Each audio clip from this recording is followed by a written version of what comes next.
जब तक बड़े बुजुर्गों का साथ है तभी तक हम आबाद हैं, क्योंकि पत्ते तभी तक हरे भरे रहते हैं जब तक वो पेड़ पर हैं। नमस्कार, मैं हूँ दीपा त्यागी, आपकी होस्ट, और लाई हूँ एक और बहुत ही अच्छी सी स्टोरी है श्रेया और मनोज की, जो कि अभी अभी ट्रांसफ़र होकर नए शहर में गए थे। पहले वो रहते थे बेंगलोर में और अब वो आ गए थे पुणे में। बेंगलोर में उनकी लाइफ जो है बहुत ही अच्छी चल रही थी। वहाँ पर श्रेया के पास एक अच्छी सी मेड थी जो पूरे घर का ध्यान रखती थी, बच्चों का ध्यान रखती थी। उसकी जॉब भी बहुत अच्छी थी, वहाँ पे वो आराम से जॉब कर लेती थी और घर के आसपास सब कुछ चीज़ें अवेलेबल थी, तो उसको कोई प्रॉब्लम नहीं होती थी। लेकिन अब वो आ गए थे पुणे में। पुणे में आते ही जैसे उनकी सारी लाइफ एकदम चेंज हो गई।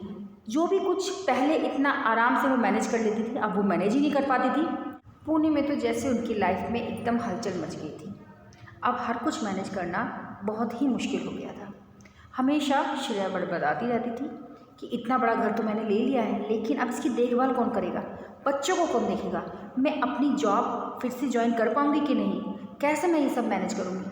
अगर इनका ट्रांसफ़र ना होता तो ऐसा कुछ ना होता, सब कुछ कितने आराम से चल रहा था।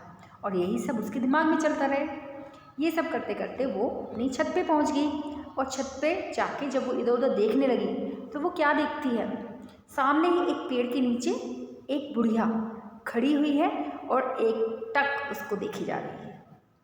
उसको देखकर श्रेया को बड़ा अजीब सा लगा। उसे लगा कि ये मुझे ऐसे क्यों घूर रही है, क्या मैं इसको जानती हूँ, क्या ये मुझे जानती है। और इतना सोचते सोचते वो वापस नीचे आ गई। कुछ दिनों बाद फिर वो जब खिड़की में चाय पी रही थी तो उसकी नज़र बाहर गई तो वो क्या देखती है, पेड़ की ओट में वही बुढ़िया फिर से उसको घूरे जा रही है।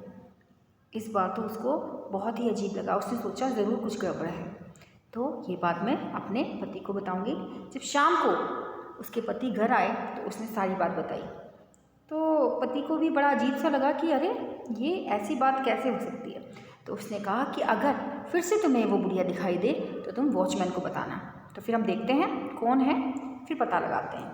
तो ये करके वो अपना काम में लग गई। तो 2-3 दिन बाद क्या हुआ, वो जब बाहर देखती है तो क्या देखती है, वॉचमैन उसी बुढ़िया से बात कर रहा है, उसको लेकर आया हुआ है और वहाँ पे उसका हस्बैंड भी है और सारे मिलकर कुछ बात कर रहे हैं। तो उसे बड़ा अजीब लगता है। जब वो घर के अंदर आता है उसका हस्बैंड तो कहता है, अरे तुम किससे बात कर रही, क्या तुम जानते हो ये वही बुढ़िया है जो रोज़ बाहर खड़े होकर हमें घूरती है।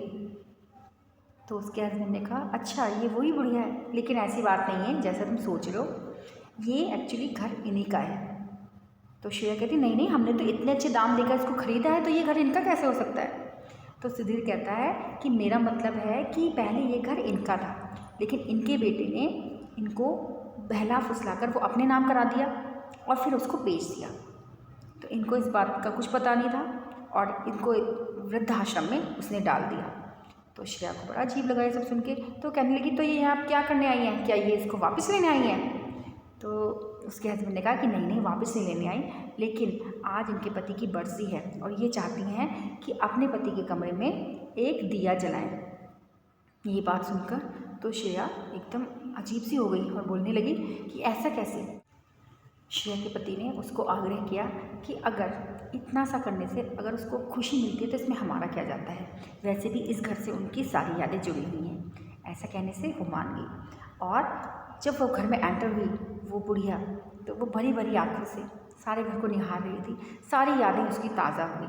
फिर वो अपने घर पति के कमरे में गई और वहाँ जाकर उसने दिया जलाया और उसकी आंखें छलक गई, जैसे सारी बातें उसके सामने आ गई।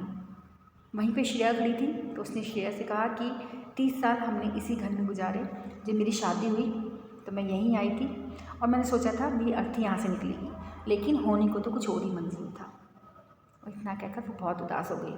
तभी श्रेया के दिमाग में एक विचार आया। वो अपने पति को साइड में ले गई, उससे कहने लगी कि क्यों ना हम इनको इसी घर में रख लें, वैसे भी घर की देखभाल करने के लिए हमें कोई मिल नहीं रहा है। तो उसके पति ने कहा, तुम इसको नौकरानी की तरह रखना चाहती हो। इस पर श्रेया ने कहा, नहीं नहीं, मैं इनको मम्मी की तरह, जैसे हमारी मम्मी है ऐसे ही मैं चाहती हूँ कि ये भी यहाँ रहे, ये घर में रहेंगी तो नौकर चाकरों को अच्छे से देख पाएंगी, उनका सुपरविज़न होगा और घर की देखभाल तो हो ही जाएगी, साथ में बच्चों को भी साथ मिल जाएगा। तो इस पर उसके हस्बैंड तैयार हो गए। तो जब उन्होंने उस बुढ़िया को ये बात बताई तो वो उनकी बात को समझ गई कि इनको कोई अपने घर में रखने के लिए मिल नहीं रहा है, लेकिन क्योंकि उसको भी उस घर में रहना था, वो भी चाहती थी कि अपने यादों के साथ रहे, तो वो तैयार हो गई। और जैसे ही वो घर में रहने लगी तो जैसे घर का माहौल ही चेंज हो गया। जो बच्चे बाहर का पिज़्ज़ा बर्गर खाते थे वो अब घर का खाना खाने लगे।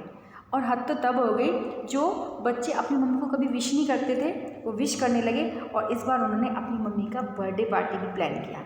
जैसे ही श्रेया घर आई तो उसने देखा, तो उसने पूछा कि ये सब तुमने क्यों किया, कैसे किया। तो उन्होंने कहा, अम्मा ने कहा था कि अगर मम्मी के लिए तुम कुछ करोगे तो उनको बहुत अच्छा लगेगा, इसीलिए हमने आपके लिए सरप्राइज़ पार्टी प्लान की है। इस पर जो श्रेया थी वो तो बिल्कुल ही ना भाव विभोर हो गई।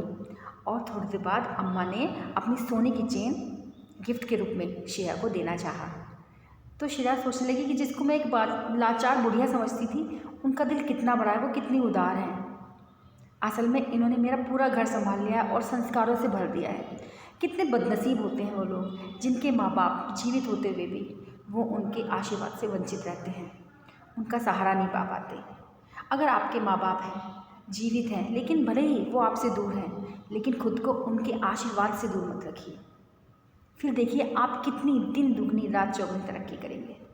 असल में जो हमारे माँ बाप हैं वो एक वृक्ष की तरह हैं, और हम तभी तक हरे भरे हैं तब तक हम उस वृक्ष पे हैं, क्योंकि अगर पत्ते पेड़ से अलग हो जाते हैं तो वो सूख जाते हैं।